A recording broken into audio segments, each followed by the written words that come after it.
আসসালামু আলাইকুম এভরিওয়ান। অপবিত্র ভালোবাসা গল্পের ২ নাম্বার পর্ব। তো চলো বেশি কথা না বলে গল্প শুরু করা যাক। মেলটা ওপেন করতে দেখি অর্ধনগ্ন দুইটা মানুষের ছবি।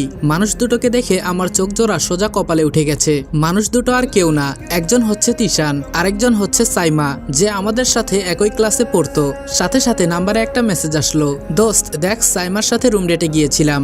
আমি কোনো কথা না বলে সোজা তিশানকে ফোন লাগালাম। তিশান এসব কি? তিশান বলল, আরে মজা নিলাম একটু, তোকে না বলেছিলাম যে একদিন না একদিন আমি সাইমার সাথে রুম ডেট করেই ছাড়বো, দেখলি আমার কামাল। আমি বললাম, তিশান এটাকে কামাল বলে না, এটাকে বলে হারামিপনা, আর তুই এসব করে কি মজা পাস? তিশান বলল, আরে দোস্ত দুনিয়াটাই এমন, শারীরিক সম্পর্কে লিপ্ত হও তো তুমি পুরুষ, না হয়তো তোমার দিকে আঙ্গুল উঠবে।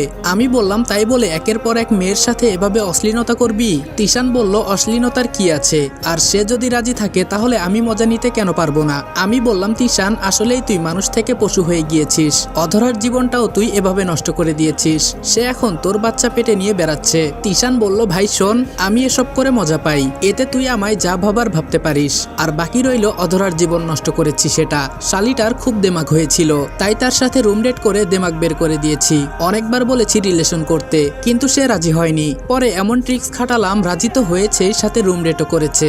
আমি বললাম, তিশান তুই বন্ধু নামের কলঙ্ক, তুই ভালো করেই জানতি যে আমি অধরাকে খুব বেশি ভালোবাসি, তাও তুই ওর সাথে এই রূপটা কেন করলি? দুনিয়ায় কি আর মেয়ে চোখে পড়েনি তোর? তিশান বলল, দেখ তুই ভালোবাসতি সেটা তোর ব্যাপার, বাট আমি ওর সাথে ওসব করে মজা পেয়েছি, সো এসব নিয়ে কথা বলে কোনো ফায়দা নাই, যা হওয়ার হয়ে গেছে। আমি বললাম, কুত্তার বাচ্চা, সে এখন আমার স্ত্রী, ওর দিকে ভুলেও আর তাকাবি না, কসম খোদার ওর দিকে যদি কুনজরে তাকিয়েছিস তাহলে তুই তিশানের সেদিন শেষ দিন মনে করবি। তিশান বলল, আরে আমি এক জিনিস বেশি দিন ইউজ করি না, সো টেনশন নিস না, আর যাক তুই মেয়েটাকে বিয়ে করে ভালোই করেছিস, না হয়তো আমার একটু প্রেশার নিতে হতো। আমি বললাম, খুব বড় খেলোয়াড় হয়ে গিয়েছিস তাই না? মনে রাখিস যেদিন পাপের বোঝা ভারী হবে সেদিন নিজেই হাই হুতাশ করবি। আর শোন, আর কোনোদিন তোর এই মুখ আমাকে দেখাস না, না হয়তো তোর মুখের হুলিয়া আমি পরিবর্তন করে ফেলবো। তারপর রেগে মেগে ফোন কেটে দিলাম, তিশানকে আর কিছু বলতে না দিয়ে। অধরার নামে বাজে বাজে কথা শুনে খুব রাগ হচ্ছিল, কিন্তু তাও নিজেকে সামলে নিলাম। আমি যদি এই ছবিগুলো অধরাকে নিয়ে গিয়ে দেখাই আর কল রেকর্ড গিয়ে অধরাকে শোনাই, তাহলে সে হয়তো চিরতরে তিশানকে ভুলে যাবে। আমি তিশানের সাথে কথা বলার সময় কল রেকর্ড চালু করে রেখেছিলাম, সবটাই রেকর্ড করেছি আমি, কিন্তু আমি কোনো কিছুই অধরাকে দেখাবো না। আমি আগে নিজের সবটা দিয়ে চেষ্টা করব তার মন পরিবর্তন করার, পরে যদি না হয় তাহলে অন্য কিছু ট্রাই করব। আর রেকর্ড করেছি ভালোই হয়েছে, কারণ কখন এসবের প্রয়োজন পড়ে যায় কে জানে। তারপর ঘুমিয়ে পড়লাম। সকালবেলা ঘুম থেকে উঠে ফ্রেশ হয়ে নিলাম, তারপর ধীরে ধীরে হেঁটে বাসা থেকে বের হয়ে সামনের দোকানটায় চলে গেলাম। দোকান থেকে সামান্য কিছু নাস্তা নিয়ে বাসায় ফিরে এলাম। অধরাও দেখি ঘুম থেকে উঠে গিয়েছে। অধরা, ঘুম কেমন হলো তোমার? অধরা বলল, তোর না জানলেও চলবে। আমি বললাম, অধরা এমন করো কেন? বেশি কিছু তো আর করিনি, সামান্য একটা কথা জিজ্ঞেস করেছি। অধরা বলল, আকাশ প্লিজ, তোর সাথে আমার কোনো কথা বলার ইচ্ছা নেই, তুই তোর মতন থাক, আমাকে আমার মতন থাকতে দে। আমি আর কিছুই বললাম না, সে ওয়াশরুমে চলে গেল। আমি নাস্তাগুলো প্লেটে সাজাতে শুরু করলাম, তখনই হুট করে ওয়াশরুম থেকে অধরার চিৎকারের আওয়াজ কানে আসলো। দৌড়ে ওয়াশরুমে চলে গেলাম। ওয়াশরুমে গিয়ে দেখি অধরা ফ্লোরের উপর বেহুশ হয়ে পড়ে আছে। অধরার অবস্থা দেখে কলিজায় মোচড় দিয়ে উঠলো। সাথে সাথে অধরাকে কোলে তুলে নিলাম, কোলে তুলে নিয়ে বিছানায় শুইয়ে দিলাম। মনের ভেতরে যেন খুব জোর তুফান বইছে। সাথে সাথে পরিচিত ডক্টরকে ফোন করে বাসায় আসতে বললাম। ডক্টর বলল, আকাশ ভাই টেনশনের কিছুই নেই, পেশেন্ট জাস্ট বেহুশ হয়ে গিয়েছে, খারাপ কিছু ঘটেনি পেশেন্টের সাথে, যাক আল্লাহ বাঁচিয়েছে। আমি তো ওর গর্ভের সন্তানের কথা ভাবছিলাম। ডক্টর বলল, আমি ইনজেকশন দিয়ে দিয়েছি, কিছু সময়ের মধ্যে জ্ঞান ফিরে আসবে, জ্ঞান ফিরে আসলেই সাথে সাথে কিছু ভালো মন্দ খাইয়ে ওই ওষুধগুলো খাইয়ে দিবেন। ব্যাগ থেকে কিছু মেডিসিন বের করে আমাকে দেয়। আমি বললাম, আচ্ছা ঠিক আছে ডক্টর। ডক্টর বলল, আচ্ছা আকাশ ভাই একটা কথা জিজ্ঞেস করি আপনাকে। আমি বললাম, জি করুন। ডক্টর বলল, পেশেন্ট আপনার কি হয়? আমি বললাম, আমার ওয়াইফ। ডক্টর বলল, ওহ এবার আমি চলি, ভালো মতন দেখাশোনা করবেন রোগীর। আমি বললাম, জি। ডক্টর চলে গেলেন। আমি অধরার পাশে বসে আছি, বসে বসে ওর মাথায় হাত বুলিয়ে দিচ্ছি। খুব কান্না পাচ্ছে অধরার এই অবস্থা দেখে। আমি এমন এক হতভাগা স্বামী যে কিনা স্ত্রী প্রেগনেন্ট থাকা সত্ত্বেও তার কেয়ার করতে পারি না। অধরা, তুমি কবে আমায় সেই অধিকারটুকু দিবে? কবে আমায় পরিপূর্ণ স্বামী হিসেবে গ্রহণ করে নিবে? আমার যে আর তর সইছে না। মনে মনে এসব নিয়ে চিন্তা করছিলাম, তখনই অধরা নড়ে উঠল। অধরা, কেমন লাগছে এখন তোমার? অধরা বলল, আমার যেমন লাগার লাগবে, কিন্তু তুই আগে এটা বল যে তুই আমার এত কাছে কি করছিস? আমার সাথে খারাপ কিছু করেছিস তাই না? আমি বললাম, না অধরা, তুমি বেহুশ হয়ে যাওয়ায় খাটে নিয়ে এসেছি। যাচ্ছি, আর ডক্টর বলে গেছে তোমার কাছে থাকতে। অধরা বলল, এই জানোয়ার, মিথ্যা কম বল, তোর হাত কেন আমার শরীরে? তুই কি আমায় পাগল পেয়েছিস? হ্যাঁ, আমি কি কিছুই বুঝি না? আমি বললাম, অধরা, ওপরওয়ালার শপথ করে বলছি, আমি তোমার ফুলের মতন শরীরটাকে খারাপ নজরে একবার টোকাও দেইনি। অধরা বলল, হয়েছে, থাম, নিজেকে আর নির্দোষ প্রমাণ করতে হবে না। আমি জানি তোর চরিত্র সম্পর্কে, সো প্লিজ বকবক না করে চোখের সামনে থেকে সরে যা। আমি বললাম, আচ্ছা সরে যাচ্ছি, কিন্তু ডক্টর বলে গেছে তোমার জ্ঞান ফিরলে ভালো মন্দ কিছু খাইয়ে ওই ওষুধগুলো খাইয়ে দিতে। অধরা বলল, আমি কিছুই খাবো না, তুই আমার চোখের সামনে থেকে যা। আমি বললাম, অধরা, তোমার বাচ্চার জন্য হলেও প্লিজ কিছু খেয়ে নাও। অধরা বলল, এই জানোয়ার, আমায় একদম ফোর্স করতে আসবি না, যা গিয়ে নিজের কাজ কর। আমার বাচ্চাকে নিয়ে তোর এত চিন্তা করতে হবে না, আমার বাচ্চা আমি সামলে নিব। না, মেয়েটাকে দেখি নরম করে কথা বলতেই ঘাড়ে চেপে বসে।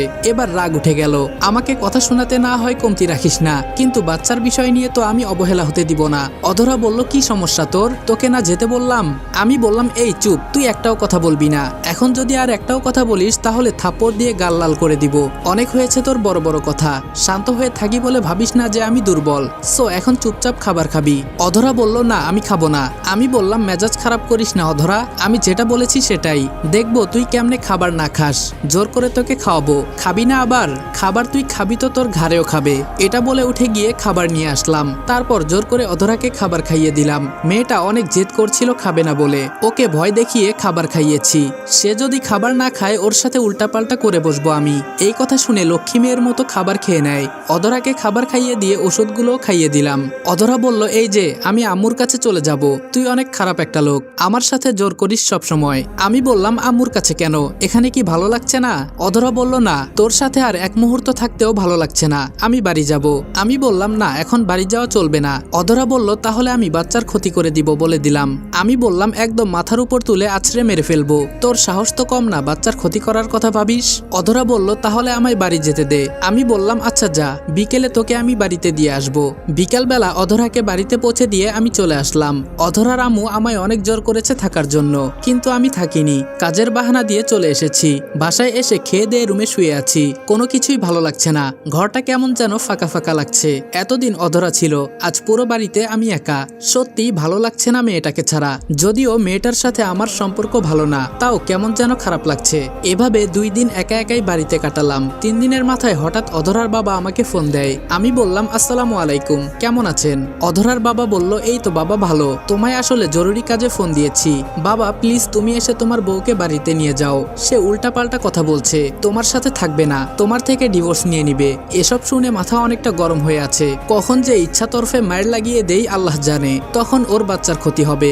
যদিও আমরা চাই না যে এই বাচ্চা পৃথিবীতে আসুক, কিন্তু তুমি যেখানে মেনে নিয়েছো সেখানে আমরা আর কোনো কথা বলবো না, প্লিজ ওকে এসে নিয়ে যাও।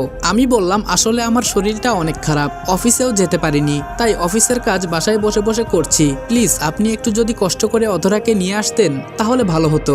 অধরার বাবা বলল, আচ্ছা আমি নিয়ে আসছি, তুমি কাজ করো, তোমার বউ তোমার কাছে এনেই গোছে দিব। তারপর ফোন রেখে দিলেন।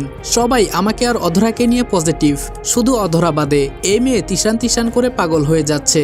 দাঁড়া, আজ খালি তুই বাসায় আয়, তোর সাথে আজ সমস্ত কিছু করব আমি, তোর সাথে শারীরিক সম্পর্কে লিপ্ত হব আজ আমি, তারপর দেখি তুই তিশানের কাছে কি করে যাস।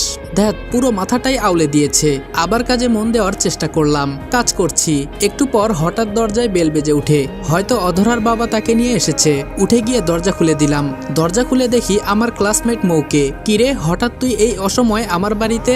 সে কোনো কথাই বলল না, খপ করে আমার কলার ধরে ফেললো, চল তুই ভেতরে। সে আমার কলার ধরে টানতে টানতে রুমের ভেতরে নিয়ে গেল। রুমের ভেতরে নিয়ে গিয়ে ধাক্কা দিয়ে খাটের উপরে ফেলে দিল। আমি বললাম, মৌ কি করছিস কি? মৌ বলল, কি করছি তুই নিজের চোখেই দেখতে পাবি।